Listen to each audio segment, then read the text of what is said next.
dic Josep Duran, soc professor del Departament de Química i formo part de la Càtedra de Cultura Científica i Comunicació Digital de la mateixa universitat.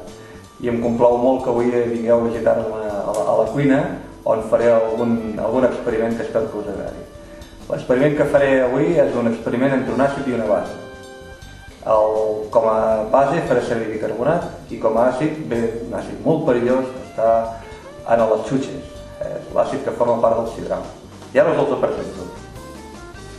He triat aquest reactiu, que és el sidral, perquè entre d'altres components té l'àcid cítric, que és un dels àcids responsables que es pugui fer aquesta reacció, però a part d'això hi ha àcid tartàric. Bé, l'altre reactiu que faré servir, també molt perillós, però que també teniu a casa, i dic perillós en broma, és el bicarbonat. El bicarbonat, quan tenim una mica de mal de panxa, doncs en prenem perquè regula una miqueta l'acidesa de l'estómac. Bé, doncs entre el bicarbonat i aquest àcid farem una reacció àcid-base en la qual hi ha despreniment d'un gas. Un gas que també se'n parla molt avui en dia, que és el diòxid de carboni. El diòxid de carboni és un gas que està molt present a l'atmosfera i que, per exemple, nosaltres, ara en aquest moment que jo estic parlant i estic respirant, també n'estic emetent. Bé, anem a començar aquest experiment, us sembla bé?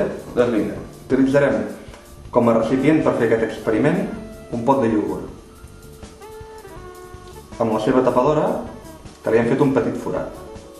Posarem el sidral,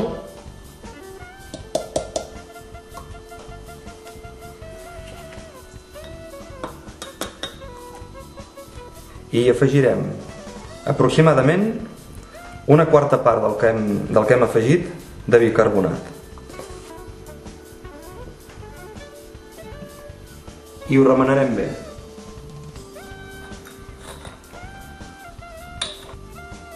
Tenim la mescla homogenitzada i ara més o menys prepararem aproximadament la mateixa quantitat d'aigua amb un altre recipient. Per això agafaré un got i hi posaré a ull més o menys la mateixa quantitat d'aigua.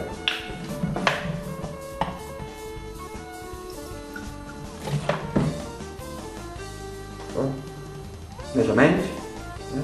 I ara el que faré és abocar l'aigua a dins del pot de iogurt i el taparé de seguida. I esperem que hi haurà una reacció entre l'àcid i la base amb la qual es desprendrà diòxid de carboni, CO2. I el resultat és que es formarà espuma. Aquesta espuma, l'únic lloc que tindrà per sortir, estant això tapat, és el forat del tap del pot de iogurt. Abocarem i taparem ràpidament. I remenarem una mica, si ens dona temps.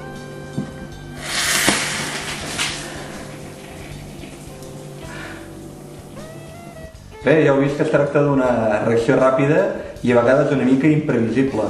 Això dependrà en part de la quantitat de sidral que hi afegiu, de la quantitat de bicarbonat i de la quantitat d'aigua, però també del recipient que utilitzeu. Malgrat que la reacció més espectacular és la que ja heu vist, fixeu-vos que ara en aquests moments encara la reacció té lloc. Mireu quanta espuma que s'ha format en el nostre recipient i mireu com encara s'està desprenent un fort bombolleig. Tot aquest gas que hi ha aquí dintre, el gas que està formant aquestes bombolles, és diòxid de carboni, el famós CO2 que causa l'efecte hivernacle. Bé, espero que us hagi agradat aquest experiment i que proveu de fer-lo a casa.